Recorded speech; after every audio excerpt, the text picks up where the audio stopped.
प्रसिद्ध राजा था जिसका नाम रामधन था। अपने नाम की ही तरह प्रजा सेवा ही उसका धर्म था। उनकी प्रजा भी उन्हें राजा राम की तरह ही पूजती थी। राजा रामधन सभी की निष्काम भाव से सहायता करते थे, फिर चाहे वो उनके राज्य की प्रजा हो या अन्य किसी राज्य की। उनकी ख्याति सर्वत्र थी।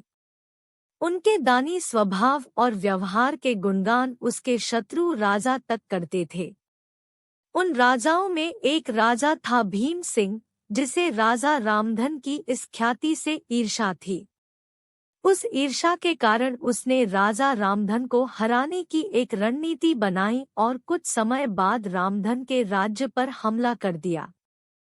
भीम सिंह ने छल से युद्ध जीत लिया और रामधन को जंगल में जाना पड़ा। इतना होने पर भी रामधन की लोकप्रियता में कोई कमी नहीं थी। हर जगह उन्हीं की बातें चलती थी, जिससे भीम सिंह को चैन न था। उसने राजा रामधन को मृत्युदंड देने का फैसला किया। उसने ऐलान किया कि जो राजा रामधन को पकड़कर उसके सामने लाएगा वो उसे 100 सोने की दीनार देगा। दूसरी तरफ राजा रामधन जंगलों में भटक रहे थे। तब उन्हें एक राहगीर मिला और उसने कहा, भाई, तुम इसी जगह के लगते हो। क्या मुझे राजा रामधन के राज्य की तरफ का रास्ता बता सकते हो? राजा रामधन ने पूछा, तुम्हें क्या काम है राजा से? तब राहगीर ने कहा, मेरे बेटे की तबीयत ठीक नहीं, उसके इलाज में सारा धन चला गया। सुना है राजा रामधन सभी की मदद करते हैं, सोचा उन्हीं के पास जाकर याचना करूं। यह सुनकर राजा रामधन राहगीर को अपने साथ लेकर भीम सिंह के पास पहुंचे।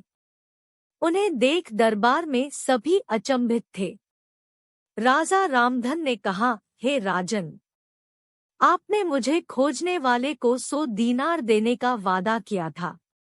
मेरे इस मित्र ने मुझे आपके सामने पेश किया है, आता इसे वो 100 दीनार दे दे। यह सुनकर राजा भीम सिंह को एहसास हुआ कि राजा रामधन सच में कितने महान और दानी हैं, और उसने अपनी गलती का स्वीकार किया।